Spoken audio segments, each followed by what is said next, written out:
우리가 지난 시간에 그 양자 이론에 대해서 얘기를 했었고, 그 양자 이론에 대해서 만약에 그 빛의 모드가 이제 포톤 넘버 스테이트에 있다면, 그러면 고전적인 그 경우하고 양자적인 경우하고 똑같다. 이펙티브하게 동일해요. 동일한 결과를 준다라는 얘기를 했어요.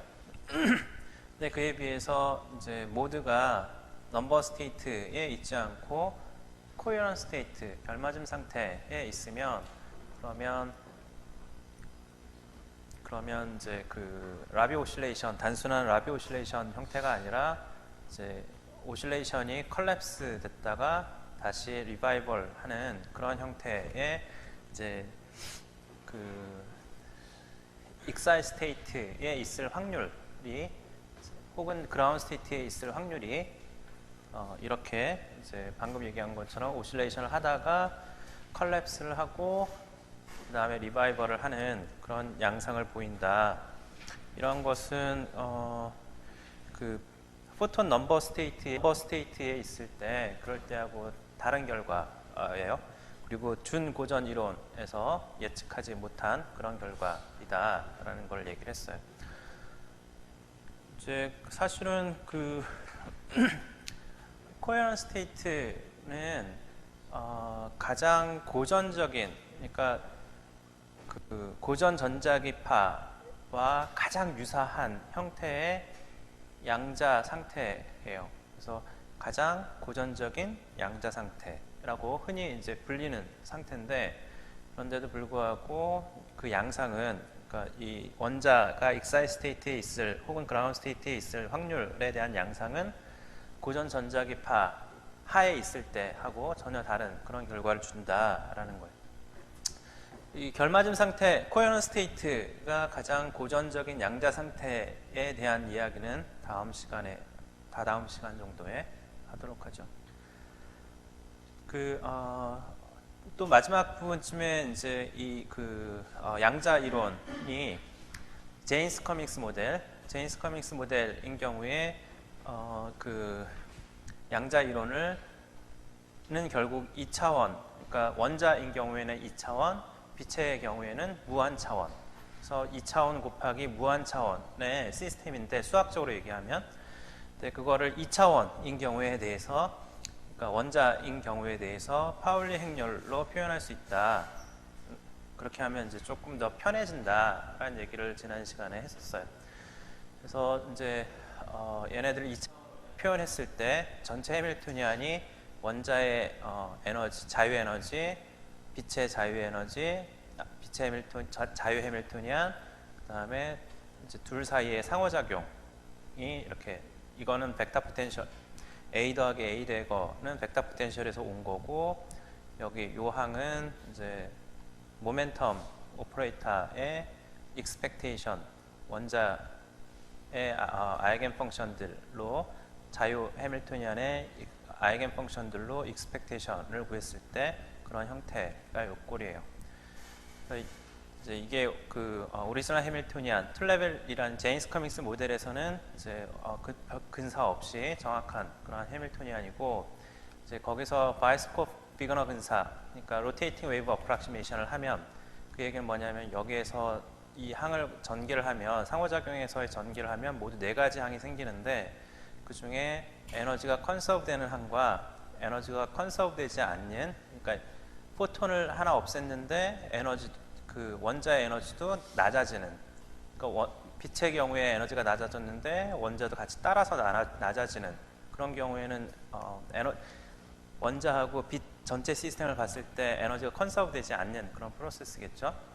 라든지, 아니면 모두 빛의 경우에 포톤이 에너지가 증가했는데 원자도 에너지가 증가하는 그런 경우, 그 2가지 경우에 대해서는 에너지가 보존되는 그런 프로세스가 아니에요.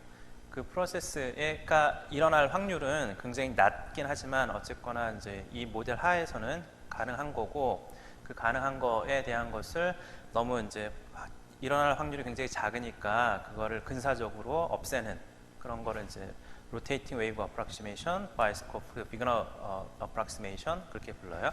그래서 그 두 항을 없애고 에너지 컨서브가 되는 항만 남겨놓은 요 경우, 이거를 이제 근사로 사용한 해밀토니안이었어요. 요 해밀토니안을 이제 가지고 일전에 계산했던 요 이제 계산, 우리가 여기 요렇게 probability amplitude에 대한 슈레딩거 방정식을 썼던 것처럼 똑같은 방정식을 요 해밀토니안 가지고 슈레딩거 방정식을 쓰면 동일한 방정식이 되는 거예요. 오케이. 지금까지 우리가 얘기한 것은 원자와 빛의 상호작용에 대한 것 중에서 이제 그 흡수, 원자가 흡수하는 경우, 빛을 흡수하는 경우,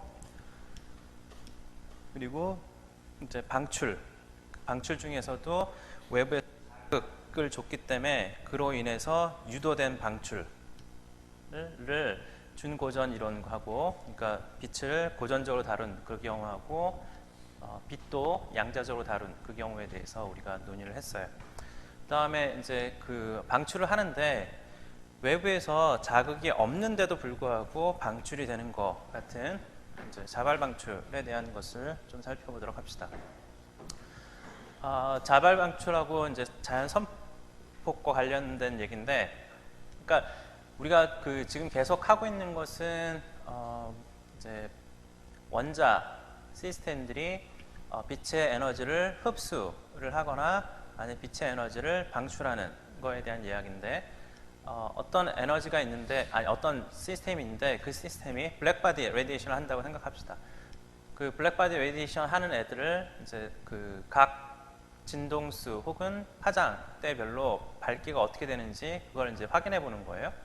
프리즘을 두고 이제 쭉 갈라지면 그게 그 밝기가 어떻게 되는지 이제 확인을 하는 것. 여기서는 이제 밝기들이 그 연속적으로 쭉 다 있는 그런 경우예요. 근데 여기다 어떤 물질, 그러니까 예를 들면 헬륨 혹은 하이드로젠 수소 분자라든지 아니면 헬륨 가스가 있으면 그 가스를 두고 걔네들을 막 뜨겁게 해요. 뭐 펌핑을 해도 좋고 아니면 뭐 하여튼 뜨겁게 해요. 뜨겁게 하면 얘네들이 빛을 막 방출할 거거든요. 할로겐 램프처럼. 이게 빛을 방출하면 그 방출하는 것을 프리즘을 통과시켜요. 통과시켜가지고 어떤 때의 빛이 어두운지를 보면 지금 보는 것처럼 띠 모양으로 특정 파장대에서 밝고 다른 파장대에서 어둡다라는 걸 볼 수 있어요. 이게 방출 스펙트럼이라고 부르는 거예요. 또 다른 건 뭐냐면 어떤 그 가스가 마찬가지 비슷한 가스인데 걔네들이 뜨겁게 하지 않고, 그러니까 펌핑 같은 걸 하지 않고 그냥 차갑게 놔둬요. 차갑게 놔둔 상황에서 바깥에서 뜨겁게 하는 거죠. 블랙바디 같은 것으로 이 그 차가운 가스를 통과된 그 빛을, 통과하고 난 빛을 이제 프리즘으로 스펙트럼을 보면, 그러면 원래는 이 차가운 물질이 없으면 스펙트럼이 나와야 될 텐데, 그리고 만약에 뜨거운 거였으면 거기서 자발 방출하는 거면 이렇게 선 스펙트럼이 나와야 될 텐데, 얘가 요 연속적인 것들 중에 얘네들이 빛을 흡수하고, 그러니까 요만큼의 스펙트럼 라인이 없어지고 나머지가 나오는 걸 알 수 있어요. 볼 수 있어요. 이게 흡수에 대한 스펙트럼이에요. 자, 그 중에서 우리가 관심 있는 것은 여기에 있는 것처럼 어떤 이유에선가 뜨거워진, 그러니까 빛으로 이제 뜨겁게 했든 무엇으로 뜨겁게 했든 하여튼 뜨거워진 다음에 걔가 자발적으로 방출하는 그 스펙트럼, 그걸 이제 자발 방출이라고 얘기를 하는 거고, 그거에 대해서 관심이 있어요. 그 중에서도 특히 안 넘어가는구나.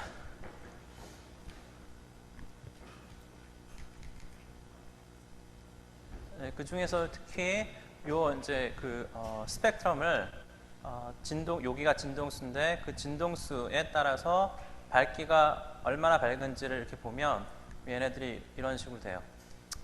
티피컬한 이그샘플이고, 그리고 나서 보면 얘네들이 그 밝은 게, 야, 이것도 잘 안 되는구나.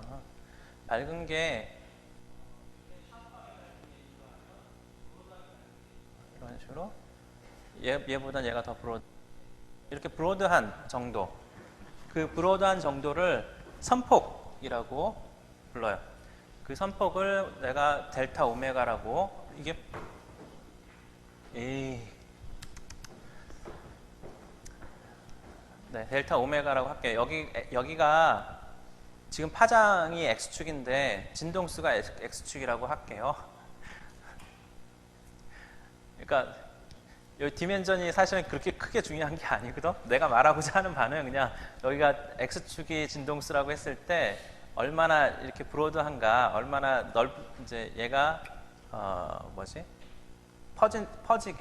퍼져 있는지, 그거에 대한 요 라인이 얼마나 이렇게 퍼져 있는지 그거에 대한 얘기를 하려고 한 거고, 그리고 그렇게 퍼져 있는 정도를 델타 오메가라고 지칭하자, 선폭을 그렇게 지칭하자라는 거예요.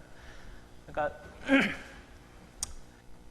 그 진동수의 차에 대한 거를 여러 군데에서 볼 텐데, 우리가 한번 봤던 것 중에 하나가 뭐였냐면 디튜닝이 진동수의 차가 있었죠. 디튜닝은 뭐하고 뭐의 차였죠? 빛의 진동수하고 원자의 진동수, 그거의 차를 디튜닝이라고 불렀죠. 여기서 델타 오메가라고 한 것도 진동수의 차인데, 그건 뭐냐면 요 이제 그 스펙트럼 픽이 있으면 그 픽에서 절반이 되는 요 픽의 절반 위치를 딱 잘라서 최대값과 최소값의 차를 델타 오메가라고 그렇게 부르는 거예요. 그걸 자연 선폭이라고 불러요. 라인 위드. 자, 그러면 선폭은 어떻게 결정이 되는 거냐가 질문이에요. 그러니까 어떤 거는 샤프하고 어떤 거는 브로드하고, 도대체 어떨 때 브로드한 거고 어떨 때 샤프한 거냐, 이게 질문인 거예요. 오케이? 오늘 얘기하려고 하는 것은, 선폭은 결국은 얘네들이 얼마나 포톤을, 원자가 광자를 얼마나 빠르게 방출하느냐, 그 방출하는 이제 이제 시간분의 1을 방출률, 단위 시간당 방출하는 횟수, 그걸 방출률이라고 할 텐데, 그 방출률이 결정한다. 그래서 만약에 원자가 빠르게 방출하면, 성향이 빠르게 방출하면 방출률이 큰 거겠죠. 그렇죠? 이제 느리게 방출하면 그럼 방출률이 작은 걸 거예요. 오케이? 그래서 빠르게 방출을 하면, 그러니까 방출률이 크면, 그러면 선폭도 느리면, 방출을 잘 안 하려고 하면, 그러면 이제 방출률도 작고, 그러면 선폭도 작다라는 거예요. 네.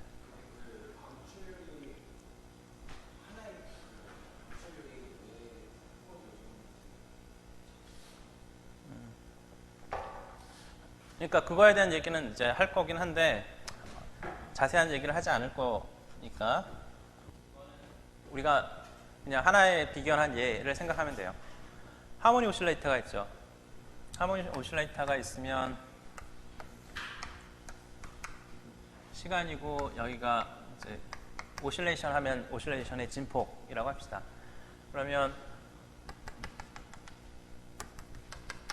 얘가 이렇게 오실레이션을 할 거 아니에요. 그래서 이렇게 오실레이션 하는데, 이 오실레이션 하는 것을 퓨리어 트랜스포메이션을 해요. 퓨리어 트랜스포메이션을 하면 어떤 진동수의 샤프한 픽이 되겠죠. 얼마나 샤프한 픽이죠? 네, 디락 델타 펑션이 되죠. 네. 그런데 얘가 이제 댐핑을 해요. 댐핑을 한다고 해요. 댐핑을 한다는 건 에너지를 잃어버리는 거예요. 그죠? 댐핑을 하면 예를 들어 익스포넨셜리 댐핑하면 이렇게 떨어질 거 아니에요? 무슨 말 하는지 알죠?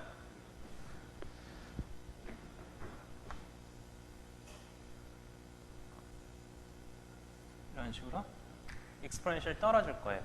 그러면 요거에 대한 해는 이렇게 될 거 아니에요? xt는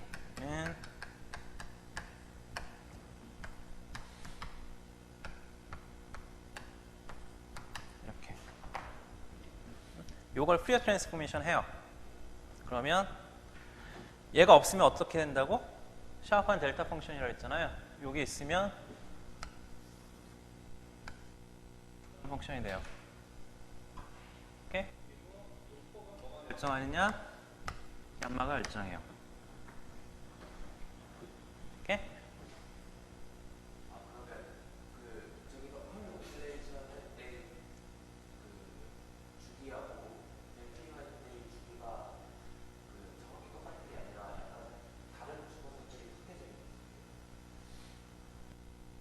오실레이션 하는 함수가 아니잖아요. 그냥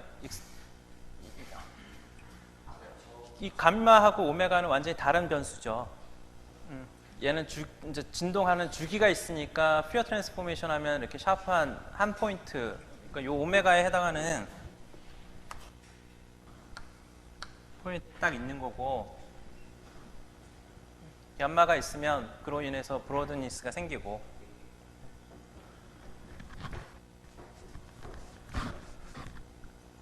자, 그래서 이런 의미로 이제 그 선폭은 이 방출률이라는 게 여기서는 이제 decay rate, 그러니까 쓸 수 있는 용어, 우리나라 말이 여러 가지가 있어요.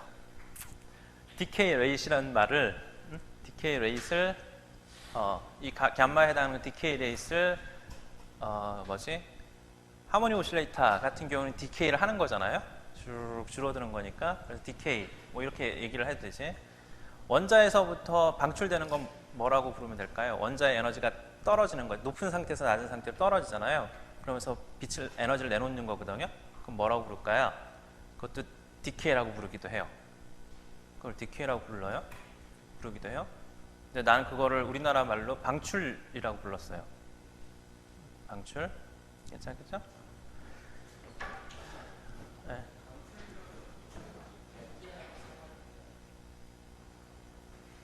밝기하고 상관 있죠.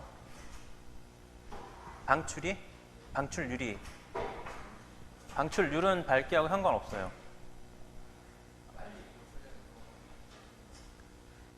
정확하게 얘기하면 아니요, 내가 잘못 얘기했는데 이 전체가 토탈 에너지일 거 아니에요. 전체 접근한 것이.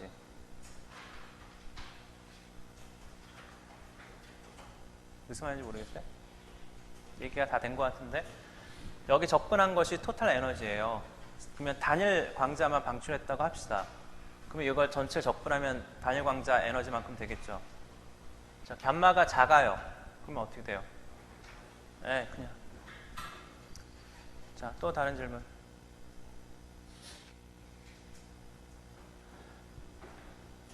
자, 그래요.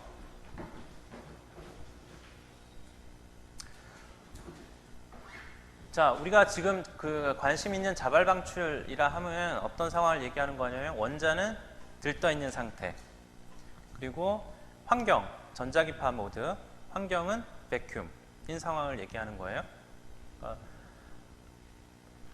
이제 만약에 그 원자가 들떠 있고 환경 혹은 이제 그 전자기파 모드가 익사이트돼 있으면, 그러면 해당하는 모드의 전기장이 원자를 뒤흔들 수 있잖아요. 그렇죠? 이제 그거 된다는 거예요.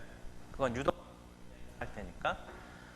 자, 그래서 이렇게 그 원자는 들떠 있고 환경이 진공인 그런 상황에 대해서 광자가 임의 방향으로 막 그 나가는 전자기파가 방출이 되는 그런 경우를 자발 방출이라고 불러요. 근데 얘는 원자를 들뜬 상태로 만들어 줘야 되잖아요. 그러니까 원자가 그라운드 스테이트 다 바닥 상태에 있는 상황에서 어떻게 들뜨게 할까? 아까 한 것처럼 뭐 뜨겁게 만들었다는 얘기는 에너지가 잔뜩 있다는 의미로 뜨겁다는 표현을 쓴 거거든요. 어찌되었든 낮은 에너지 상태에 있는 걸 높은 에너지 상태로 만들어줘야 돼요. 어떻게? 에너지를 공급해야 돼요. 그러니까 구체적으로 에너지라는 건 추상적인 의미잖아. 빛을 쏴줘야죠. 빛을 쏴주거나 아니면 진동하는 전기장을 걸어줘야 돼요. 그걸 이제 펌핑한다고 하죠. 그런 식으로 이제 그 에너지를 주입해야 되는데 이제 빛을 쏘는 경우도 있어요. 빛을 쏘고 빛을 쐈는데 그럼 빛을 쏘고 있으니까 빛을 쏘고 있는데 자발 방출은 어떤 방식으로 알 수 있을까요?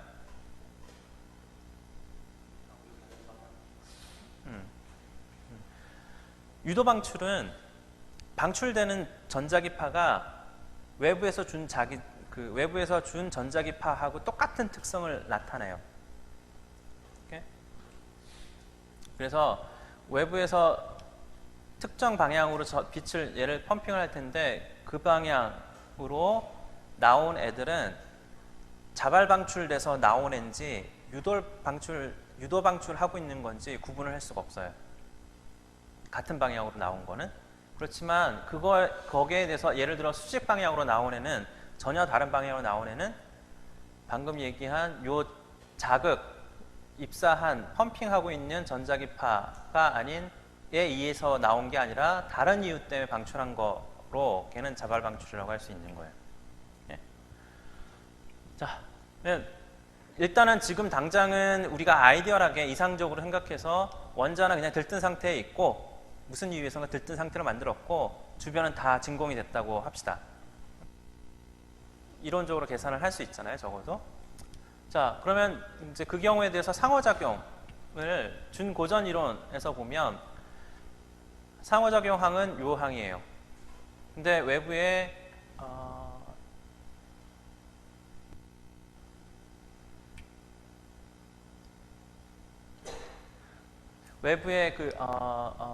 전자기파 모드가 진공인 그런 상황이니까 그 경우에 대해서 벡터 포텐셜은 크기가 0이다는 거예요. 이게 약간 모호하긴 한데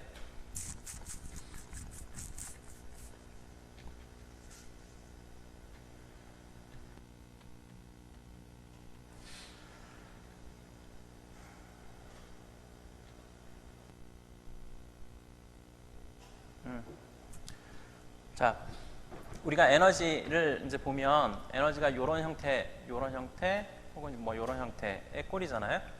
그러면 여기서 X는 벡터 포텐셜의 리얼 파트인가? 그렇죠. P는 벡터 포텐셜의 이미지너리 파트잖아요. 그러면 이제 요 에너지가 그러니까 외부에 전자기파가 없다는 것은 이 에너지가 없다라는 걸 뜻하는 거죠. 에너지가 빵이기 위해서는 X도 0, P도 0이어야 돼요. 그죠? 그러니까 벡터 포텐셜의 리얼 파트도 0이어야 되고 이미지너리 파트도 0이어야 돼요. 자, 그런 의미에서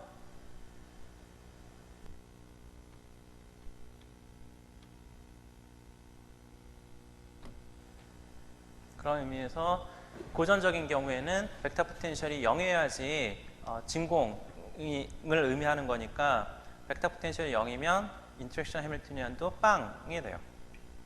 그래서 상호작용이 없다라는 걸 뜻하는 거고 그러면 지금 상호작용이 없음에도 불구하고 주변이 진공인데도 불구하고 에너지들이 막 방출하고 있는 그 방출을 설명할 그에 비해서 양자이론에서는 똑같은 형태의 꼴이긴 한데 이번에는 벡터 포텐셜이 아니라 벡터 포텐셜의 오퍼레이터죠. 벡터 포텐셜의 오퍼레이터는 그냥 옵저버블일 뿐이고 측정하는 연산에 대한 이야기고 측정에 관한 얘기일 뿐이고 이제 실제 값 자체는 알 수 있는 거잖아요. 그래서 얘를 측정을 하게 되면 그러면 얘에 대한 평균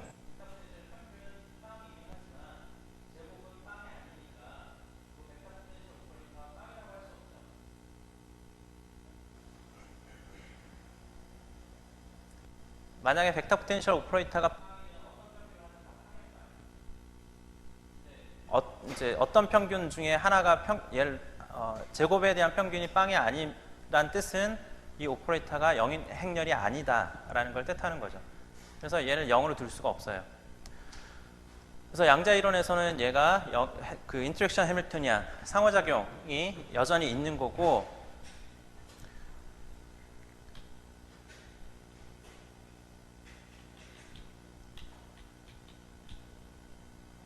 여전히 있는 거고, 그거는 결국은 뭘 얘기하는 거냐면 우리가 주변에 있는 전자기파 모드가 진공이라고는 했지만 진공이 전기장이나 자기장이 없다는 걸 뜻하는 건 아니죠. 그렇죠? 진공이라 하면 포톤의 개수가 빵개라는 뜻이고, 다시 말해서 포톤의 개수가 빵개라는 것은 그 모드가 바닥 상태에 있다라는 걸 뜻하는 것일 뿐이지 에너지 자체가 없다는 걸 뜻하는 건 아니고, 에너지가 있고 그 얘기는 전기장, 자기장이 없다는 게 아니라 있다라는 걸 뜻하는 거예요. 오케이? 괜찮죠? 자, 그래서 실제로는 그 원자가 있으면 그 원자 주변으로 전자기장이 있는 거고, 그 전자기장이 이 원자에다가 계속 지속적으로 자극을 주는 거예요. 오케이? 그래서 자극을 주니까, 다시 말해 상호작용을 하니까, 그러면 상호작용으로 인해서 원자가 해당하는 전자기파 모드로 떨어질 유도방출처럼, 그런 유도방출하는 경우처럼 원자가 바닥 상태로 떨어지면서 에너지를 해당하는 모드로 줄 수 있어요. 자, 해당하는 모드로 줄 수 있는데, 그렇게 줄 수 있는 모드가 모두 몇 개인가요? 무한개. 주변에 다 산적해 있잖아요. 주변에 있는 것들이 모두 다 가능하잖아요. 그러니까 어느 방향으로 떨어져도 이상할 게 없는 거예요. 그러니까 자발방출이란 다른 말로 얘기하면 진공요동, 그러니까 vacuum fluctuation으로 인한 유도방출이다 라고 말할 수 있어요.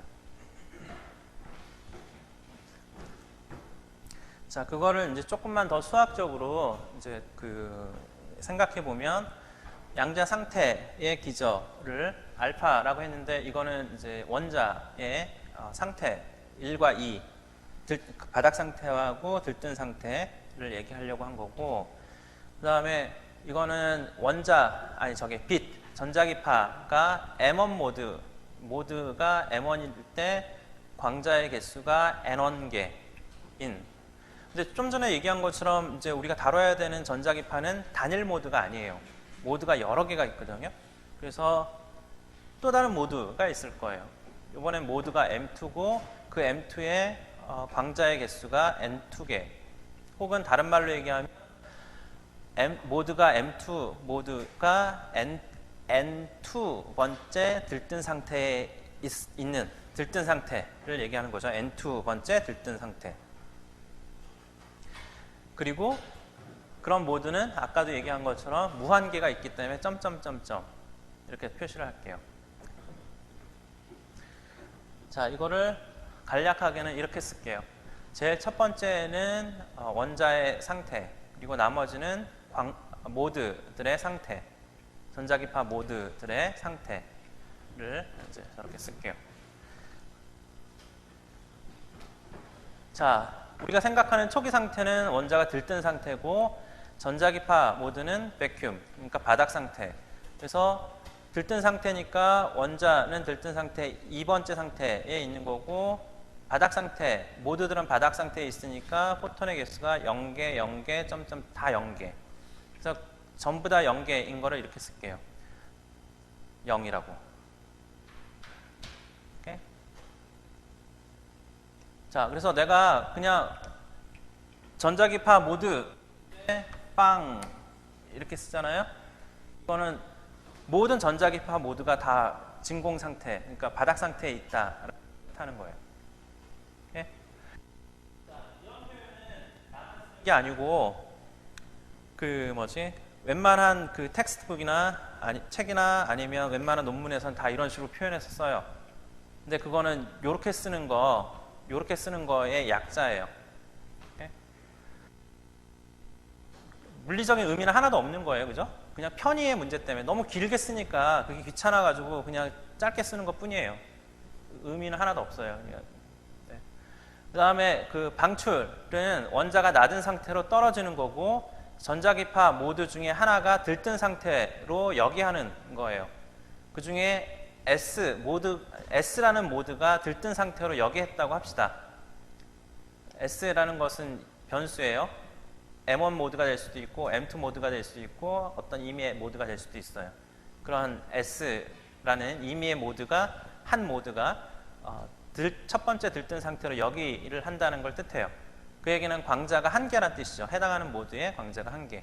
그래서 원자는 낮은 상태인 1로 떨어졌고 광자는 다른 데는 다 그대로 빵인데 S 모드만 첫 번째 여기 상태, 그러니까 광자가 한 개 있는 상태가 됐다. 요거를 이렇게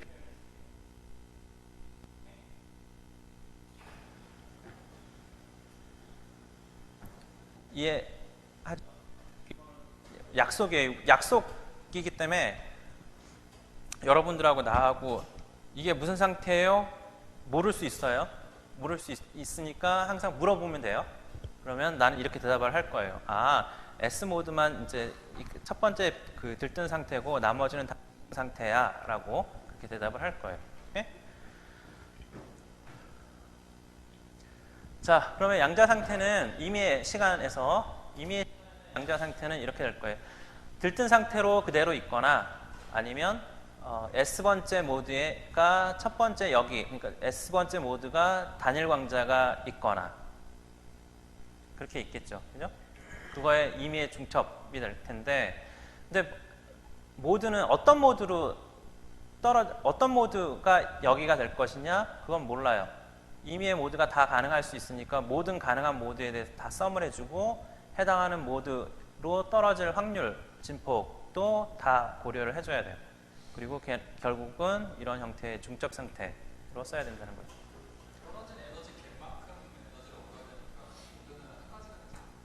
아니요, 진동수는 같아도 방향은 다 다를 수 있잖아요. 네. 그러니까 완벽하게 레조넌트한 것만 가능하다고 쳐도 우리가 그 완벽하게 레조넌트 하지 않아도 된다라는 걸 알잖아요. 숙제했잖아. 디튜닝이 있어도 되는 걸 알죠? 그죠? 숙제는 하고는 결과에 대해서 답만 쓴 거야? 그거를 안 그려봤어요? 안 낸 사람도 있다고?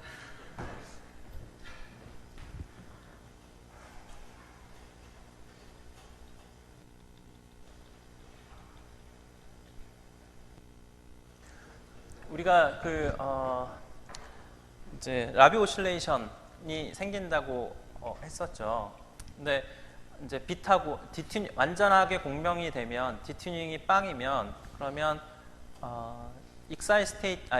바닥 상태에 있을 확률이 1에서부터 빵으로 오실레이션을 해요. 그러면 익사이 스테이트에 있을 확률도 0에서부터 1까지 오실레이션을 해요. 그 얘기는 뭘 뜻하는 거냐면 완벽하게 익사이트를 했거나 익사이트하고 완벽하게 그라운드 스테이트 떨어지고 하는 일을 한다는 거예요.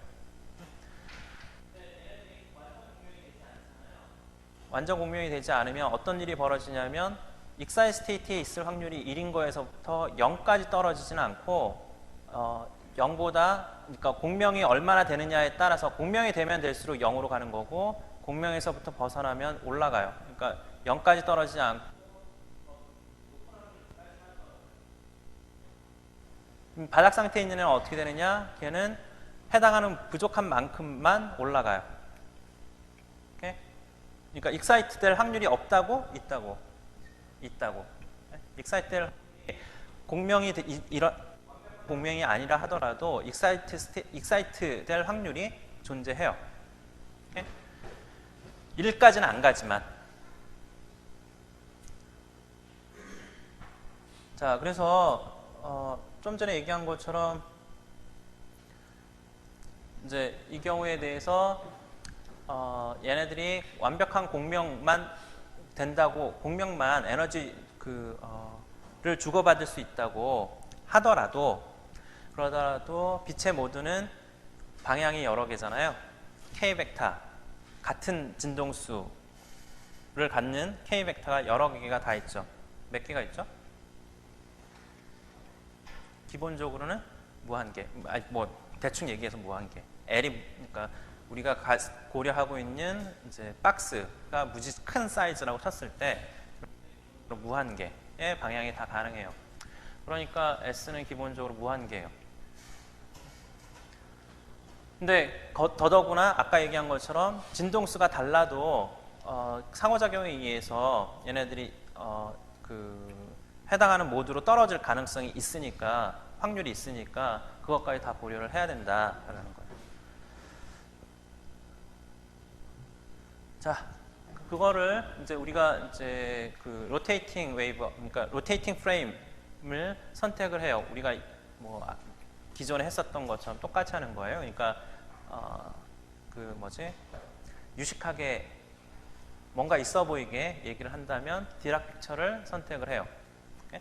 디락 픽처를 선택하면 그러면 이제 probability amplitude A에 대한 것을 구하면 되고, 그거에 대한 이제 슈레딩거 방정식 이제 쓰면 우리가 양자 이론에 대해서 했던 거하고 똑같은 계산을 그냥 하면 돼요.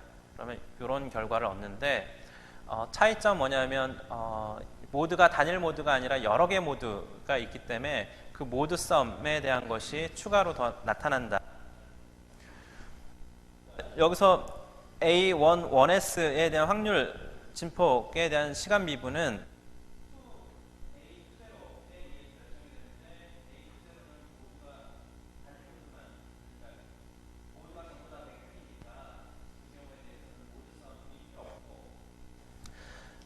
A20에 대한 시간 미분은 A11에 대한 거에 의해서 결정이 되는데, 거기에는 모드 인덱스가 있으니까 거기에 대해서 모드에 대한 썸이 필요해요.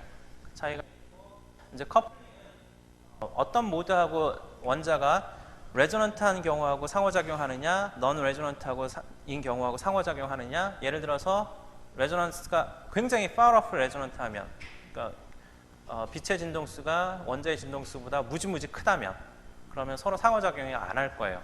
그 경우에 확률이 0에 가까울 거거든요. 그러니까 그런 이제 커플링 자체가 S에 대한 함수로 커플링이 결정이 돼요. 자, 그러면 내가 자세한 계산에 대한 것은 생략하고, 왜 이걸 생략하느냐 하면 무지 복잡해. 이걸 설명하고 있으려면 네, 그거를 생략을 할게요. 다른 거는 어느 정도의 근사들은 눈에 보이거든요, 쉽게. 근데 지금 얘기하는 요 근사에 대해서는 눈에 쉽게 보이지도 않을 뿐더러 되게 헷갈려요. 그래서 내가 그거는 생략을 하고 단지 명칭만 얘기를 할게요. 명칭은 뭐냐면 slowly varying amplitude approximation 이라고 불러요. 이거를 하는 방식은 어떤 거냐면, 대충 하는 방식만 얘기하면 우리가 익사인 스테이트에 있을 확률이 어떻게 바뀌는지 그거에 대해서 관심이 있거든요. 그러면 이 방정식에서 A11에 대한 것을 알면, 그러니까 A11에 대한 걸 A20로 표현할 수 있으면 그러면 A20만의 방정식이 되겠죠. 그래서 여기에 보면 A11이 있는데, 이 A11에 대한 이제 1차 미분 방정식에서 A11을 적분을 해요. 시간에 대해서. 그러면 A11 왼쪽은 A1 이제 적분하고 나면 A11이 될 거고, 이쪽은 A 시간에서 적분한 집어넣어요. 그렇게 한 다음에 적절한 근사를 취해요. 그게 아까 slowly varying amplitude approximation이라고 부르는 그런 approximation이에요. 그렇게 하면 방정식이 이렇게 간단하게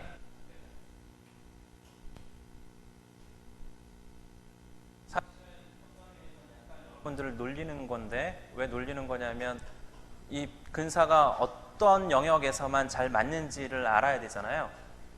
그리고 어떤 영역에서는 잘 안 맞는지를 알아야 되기 때문에 자세한 얘기가 사실은 필요한 얘기거든요. 그렇지만 그럼에도 불구하고 너무 복잡하다는 이유만으로 무시하고 생략을 할게요. 거기서 하는 근사는 결국 뭐냐면 요 커플링이라는 게 있잖아요. 이 커플링이 지금은 진동수, 빛의 진동수에 대한 함수죠. 기본적으로 레조넌트 하냐 안 하냐에 대한 함수니까. 그런데 그거를 웨이브 벡터 함수로 바꿨을 수 있겠죠. 오케이? 웨이브 벡터로 바꿨을 수 있어요. 웨이브 벡터의 크기가 있고, 는 뭘 가정할 거냐면 커플링이라는 것은 레조넌트의 웨이브 벡터를 얘기할 수 있겠죠. 크기. 레조넌트 할 때. 그때의 크기에서부터 얘네들이 요 크기 근방에서 천천히 변한다를 가정할 거예요. 이게 커플링에 대한 거예요. 커플링 G. 근데 그 S라는 걸 다시 바꾸면 K라는 걸 바꿨을 수 있거든요. 그럼 얘네들이 천천히 변한다를 가정할 거예요. 그러니까 얘 빨리 변한다는 게 무슨 말인데, 변한다는 급격하게 이렇게 변하는 걸 빨리 변한다 이렇게 얘기하는 거예요. 오케이? 근데 커플링이 빨리 변할 것 같아요? 천천히 변할 것 같아요? 레조넌트 한 거 그 근방으로 레조넌트 할 때의 값에서 레조넌트 하지 점점 덜 레조넌트 해질 때, 그럴 때 그 커플링의 크기가 갑자기 레조넌트 할 때 굉장히 크고 레조넌트 하지 않을 때 갑자기 퍽 떨어지고 그럴 것 같아요? 보통 물리에서 그렇게 급격하게 갑자기 확확 변하는 경우가 흔치 않잖아요. 그래서 우리가 특별히 싱귤러하다 어쩐다 그런 말을 쓰기도 하고, 급격하게 변할 것 같지 않아요. 급격하게 변하지 않는다. 요거에 대한 것을 방정식에다 넣으면 그러면 아까 그 해당하는 방정식을 얻을 수 있는데, 근데 사실이 아니에요. 뭐가 사실이 아니냐면 대부분의 경우에 급격하게 변하지 않는 건 맞는데, 우리가 저게 급격하게 변하도록 구조를 주변을 짤 수 있어요. 마치 우리가 캐비티를 만들듯이, 캐비티 같은 경우도 비슷했잖아요. 원래 프리퀀시가 다 연속적으로 다 있었잖아요, 원래는. 근데 캐비티에다 가둬놓음으로써 전자기파를 캐비티에 가둬놓으면 그 진동수가, 가능한 진동수가 디스크리트 하잖아요. 그런 것처럼. 그래서 이 그 빛과 원자가 있는 그 주변의 구조를 적절하면, 그러니까 조작을 하면, 그러면 진동 커플링의 스트렝스가 급격하게 변하는 그런 것도 만들 수가 있어요. 자, 그런 경우에는 이 방정식이 맞지 않는 거예요. 맞지 않게 되면 그러면 여기에서 이런 형태가 안 되겠죠. 근데 지금 얘기한 것처럼 slowly varying approximation이 가능하다는 가정하에서는 이런 식으로 바꿨을 수가 있고, 이렇게 바꿨게 되면 얘는 probability amplitude가 exponentially 감소하는 그런 형태라는 걸 알 수 있어요. 그죠? 그건 뭘 뜻하는 거냐면 익사이 스테이트에 있을 확률이 exponentially 감소한다라는 거죠.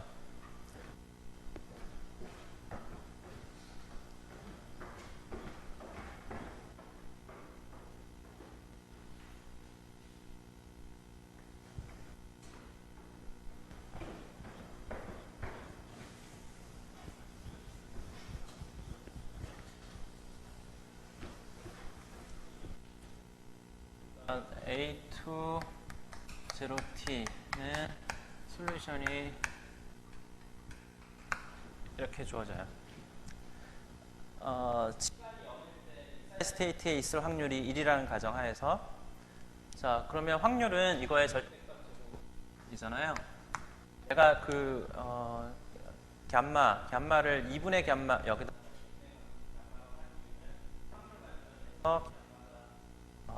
감세 하려고 그런 거예요. 이렇게 돼서 이거는 이렇게 익사이 스테이트에 있을 확률이 익스포넨셜 마이너스 감마 t가 되도록 한 거예요. 그래서 요 감마는 얼마나 빠르게 그 익사이 스테이트에서 벗어나려고 하는지를 뜻하는 거고, 익사이 스테이트에서 벗어난다는 얘기는 그라운드 스테이트로 떨어진다는 얘기고, 그 얘기는 광자를 방출한다라는 얘기예요. 그러니까 감마는 단위 시간당 얼마나 몇 번이나 방출하느냐, 혹은 단위 시간당 방출할 확률, 뭐 이런 식으로 얘기를 할 수 있을 텐데, 그걸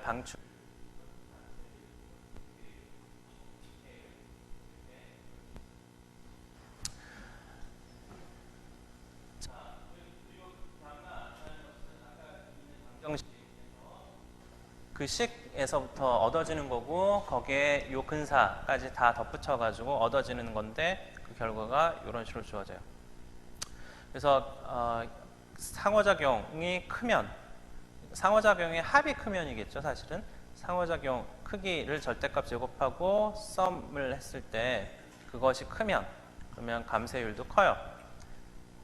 그거는 어떤 의미에서 당연한 것이 특정 모드하고 커플링하는 게 1이야.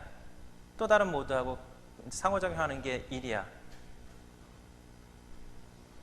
그러면 걔네들 다 이 그라운드 스테이트로 떨어질 확률일 거 아니에요. 그러니까 그 다른 거하고의 상호작용하는 것들을 다 더해야지 될 거예요. 그 다음에 여기 있는 거는 필요로 아까 거기에서 필요에 의해서 나온 상수고, 그다음에 여기는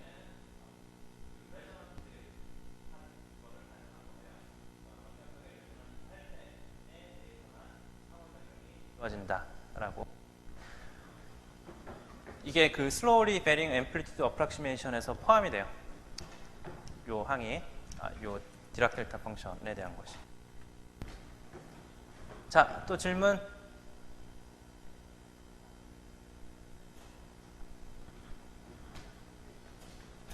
질문 없어요?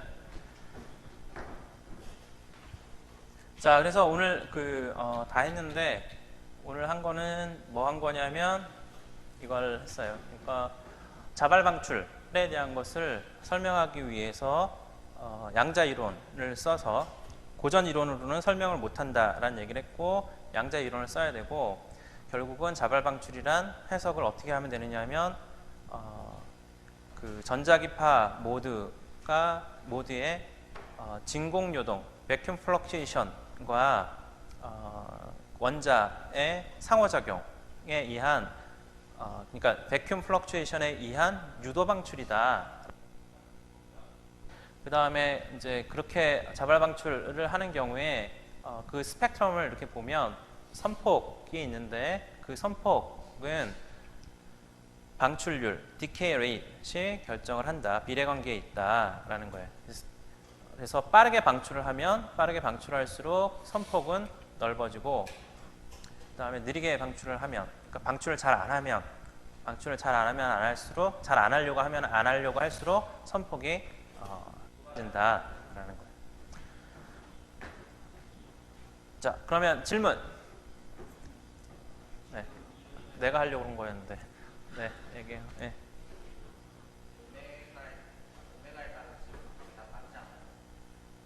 그거는 저기 뭐지? 상호작용이 달라서 그런 건데요.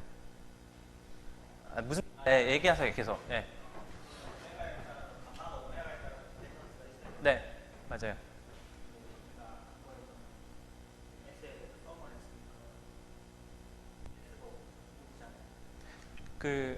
우리가 뭘 했냐면 이준위를 가정을 했었잖아요. 근데 삼준위가 있으면 그 삼준위에 의한 상호작용이 또 있겠죠. 이준위 말고. 그러면 그거에 따른 커플링 스트렝스가 결정이 될 거 아니에요. 커플링 스트렝스가 달라지면 그러면 감마가 달라진다는 건 알겠죠.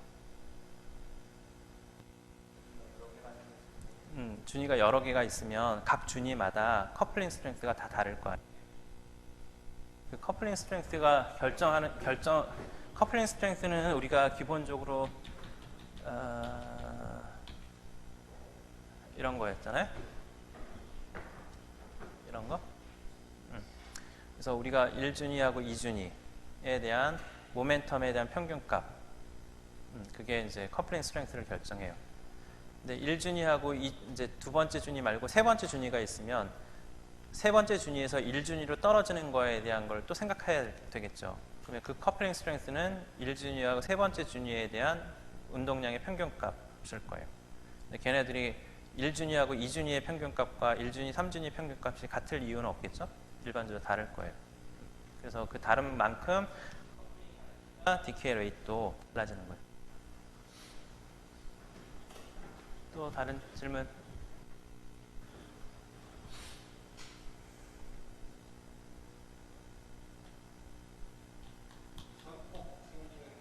네. 네.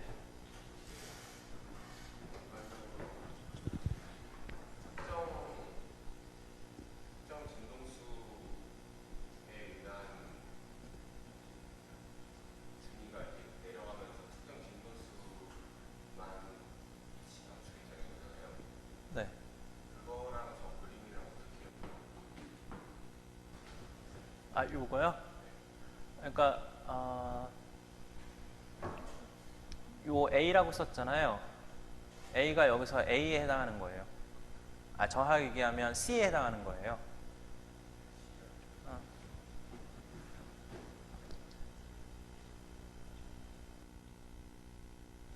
요 C20. 아, C20. 요거에 해당하는 거예요. 요거의 솔루션을 보면 요 솔루션은 오실레이션 exponentially decay 하는 항이 있잖아요. 그러니까 요거하고 똑같은 꼴이에요. 오케이? 네. 그래서 얘를 퓨리어 트랜스포메이션 하면 아까 얘기한 것처럼 브로드니스가 생기는 것처럼 여기서 얘에 해당하는 것을 퓨리어 트랜스포메이션 하면 브로드니스가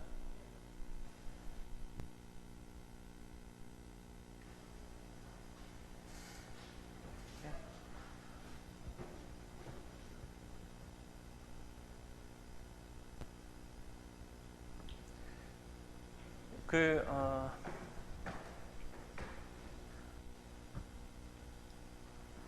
네.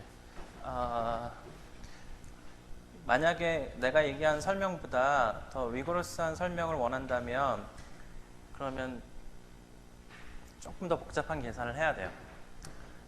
뭐냐면 우리가 요거에 대해서 임의의 양자 상태에 대해서 이렇게 된다고 했죠.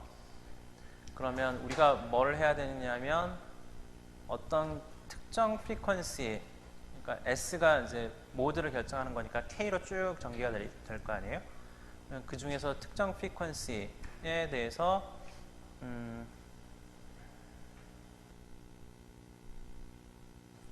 특정 프리퀀시에서 발견될 확률을 구해야 되겠죠. 그러니까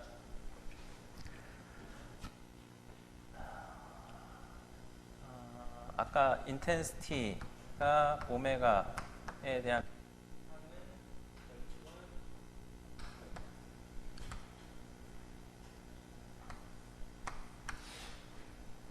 오메가 모드일 때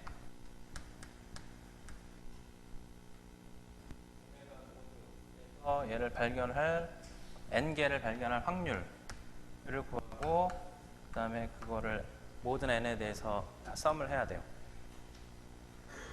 오케이? 그리고 이 시간에 대해서도 모든 조금 전에 한 것이 그러니까 시간 해요.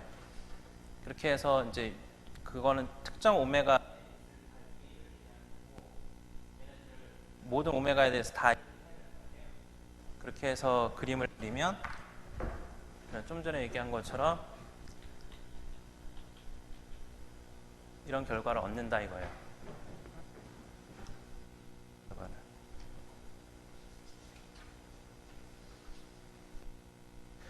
근데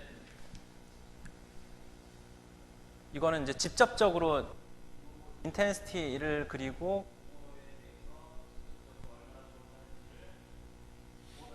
한 방법인 거고 이걸 간접적으로 얘기를 할 수 있다는 거예요.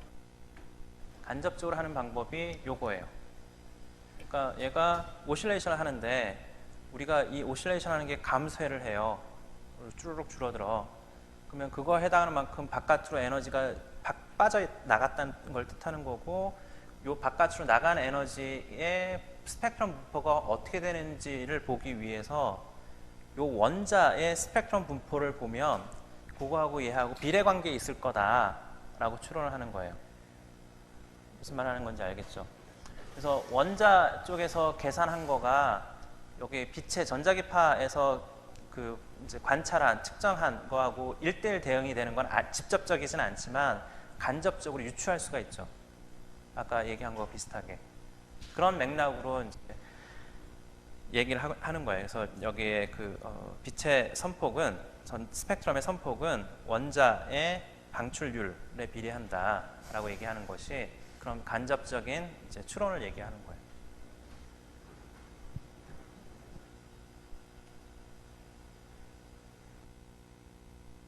또 다른 질문?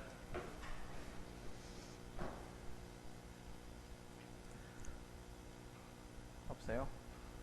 자, 그러면 내가 아까 하려고 했던 질문이 그렇지. 그러면 뭐지?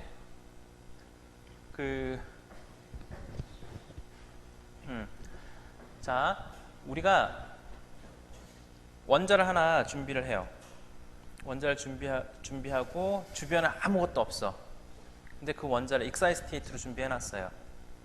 괜찮죠? 그러면 걔가 디케이를 할 거 아니에요.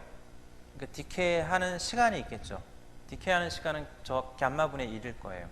아까 얘기한 것처럼 얼마나 빨리 방출하느냐, 그것이 이제 단위 시간당 방출할 확률을 감마라고 얘기한 거고, 근데 그걸 역수는 얘네들이 방출하는 데 걸리는 시간이 얼마냐를 뜻하는 거예요. 감마분의 1이. 자, 원자가 있고 주변에 아무것도 없어요. 그때 얘가 방출하는 데 걸리는 시간과 그 다음에 캐비티 안에다가 캐비티를 준비해요. 미러를 주고, 그러니까 작은 박스 캐비티를 주고, 캐비티를 준비하고 거기다 원자를 집어넣어요.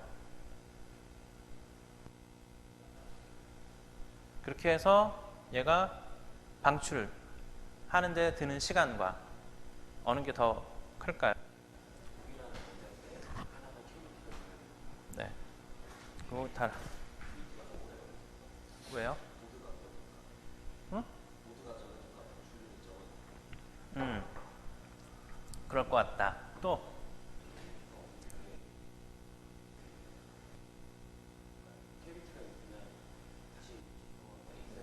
같은 말인 거잖아요. 똑같은 거를 다르게 표현했어요. 네, 하여튼 이유는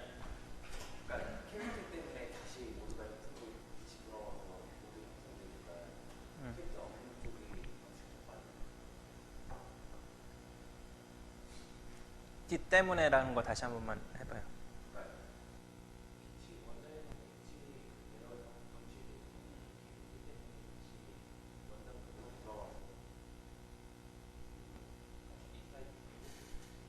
스테이트 오실레이션 의미예요? 지금 얘기는 그게 아니고 어쨌거나 한 번은 방출을 하잖아요. 어쨌거나 한 번 방출할 때까지 걸리는 시간을 얘기하는 거예요. 그러니까 얘가 뭐 막 라베 오실레이션 하는 거 한 주기만, 그러니까 반 주기만 익사이트 스테이트에 있다가 그라운드에 떨어져가지고 다시 올라가잖아요. 그거 말고 그냥 떨어질 때까지. 응? 상관이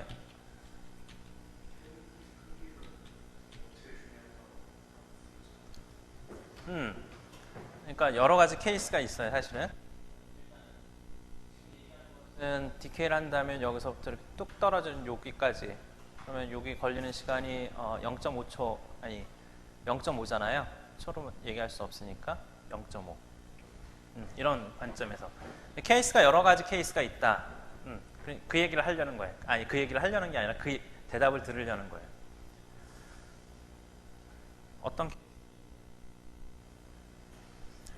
자, 진공에 원자를 둔 경우는 그냥 경우가 하나밖에 없어요. 뭐 어떻게 되든 원자는 동일한 원자라는 가정인 거고 지금. 그러면 그 경우 말고 캐비티는 환경이 조금 여러 가지, 가능한 환경이 여러 가지가 있죠. 캐비티의 사이즈가 어떻게 되느냐에 따라서 환경이 달라지잖아요. 그래서 그러면 어떻게 될까요?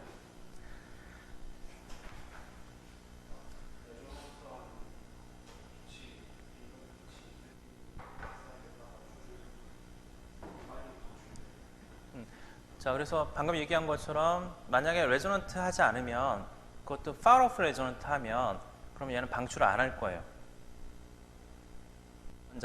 원자는 빛을 방출하지 않고 익사이트 스테이트에 그냥 있을 거예요. 그거는 이해되는 거죠. 얘는 디케이 타임이 얼마나 될까요? 무한대가 되죠.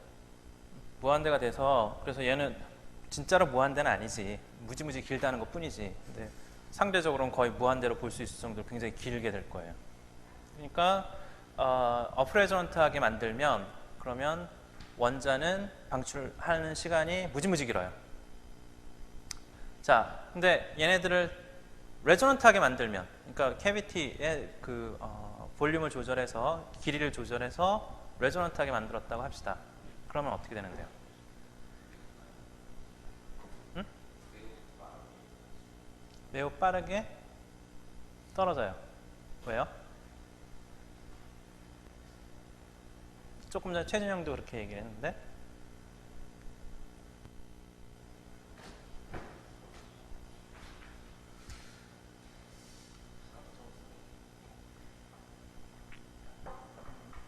난 잘 모르겠어요. 불확정성과 그거가 어떻게 연결이 되는 건지는.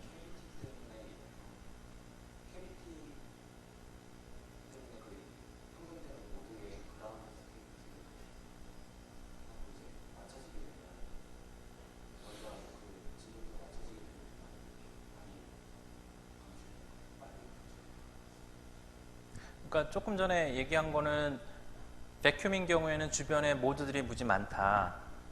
근데 캐비티를 형성하면 모드 수가 줄어들지 않겠느냐 라고 그 얘기라고요? 그럼 모드 수가 줄어들면 아까 썸을 했었어야 됐잖아요. 디케이 레이시 이렇게. 자, 그럼 모드 수가 줄어들면 감마가 작을 거 아니에요. 그러면 감마가 작으면 느리게 방출하죠. 조금 전에 했던 답과는 다른 대답인 거잖아요. 자, 여기 커플링 스트렝스를 보면 여기에 커플링 스트렝스가 뭐의 함수인지를 이렇게 봅시다. 뭐 프리퀀시도 함수고 뭐 질량도 이건 전자의 질량이죠. 뭐 전하 뭐. 근데 프리퀀시는 지금 원자의 프리퀀시가 정해졌으니까 레조넌트해지는 경우는 정해진 거잖아요. 그러니까 정해진 거고, 그다음에 원자의 파동 함수가 관여가 돼 있는데 지금 캐비티의 사이즈는 어느 정도 사이즈일까요? 빛을 생각하는 거니까 파장 정도 크기일 거 아니에요. 그러니까 수백 나노미터 정도일 거예요. 그러니까 마찬가지로 원자의 파동 함수는 캐비티에 의해서 영향을 받지 않을 거예요. 그죠? 거의 영향을 받지 않을 거 아니에요? 수는 기껏해야 많이 봐줘도 나노미터일 거 아니에요? 그러니까 여기는 영향받는 게 하나도 없어요. 근데 영향받을 만한 게 하나 있죠. 아니, 그러니까 변수가 될 만한 게 하나 있죠. 뭐가 변수가 될 만한 게 있죠? 볼륨이 있어요. 그러니까 캐비티가 줄어들면 볼륨이 줄어들 거 아니에요? 볼륨이 줄면 그러면 걔가 커플링이 커져요. 오케이? 그리고 아까 모드수에 대한 얘기를 했었잖아요. 모드수의 변화가 있을까요? 없을까요? 그러니까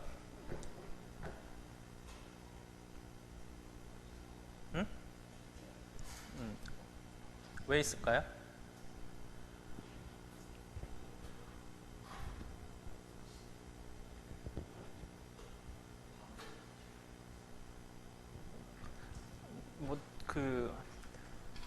그러니까 답은 아니지만 답에 가까운 얘기.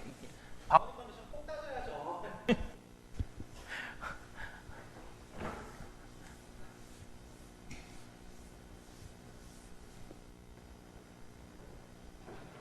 어때요?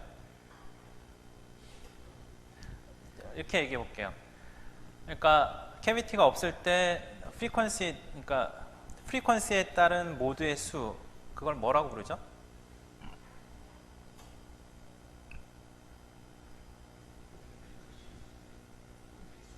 모드의 수.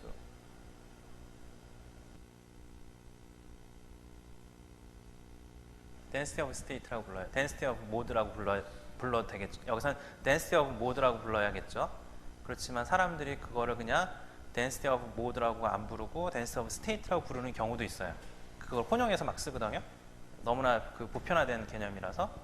근데 정확하게 얘기하자면 density of mode여야 될 거예요. 오케이? density of mode라는 개념, 진동수에 따라 그 모드의 개수가 얼마나 되느냐, 모드의 밀도가, 모드 수 밀도가 얼마나 되느냐, 이게 density of mode예요. 자, 그러면 캐비티가 없을 때 그 density of mode 분포가 있겠죠?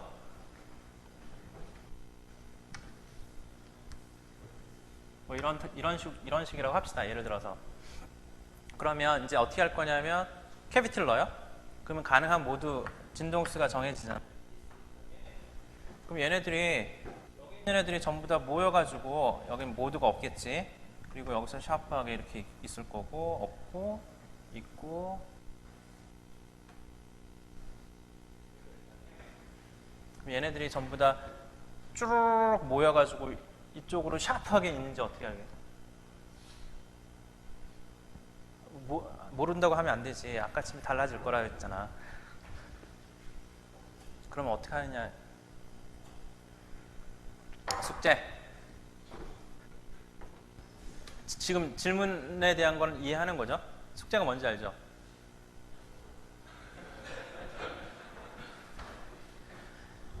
지금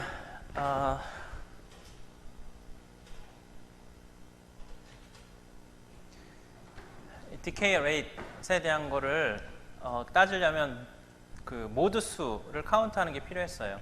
정확하게 하면 모드로 이 커플링 스트렝스를 적분하는 게 필요한 거보다 원래는. 오케이?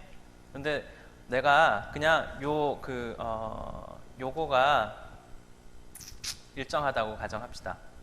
당연히 일정하지 않지. 레조넌트 할 때는 크지만 레조넌트 하지 않으면 작겠지. 불구하고 내가 그냥 이걸 일정하다고 합시다. 그러니까 내 말은 뭐냐면 모드 수만 카운트 해보자 이거예요.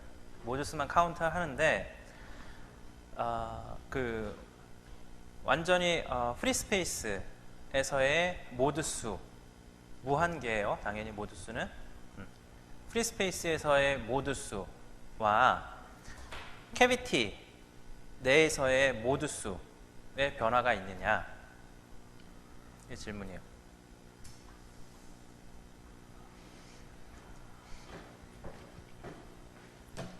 자, 오늘 여기까지 합시다. 수고하셨어요.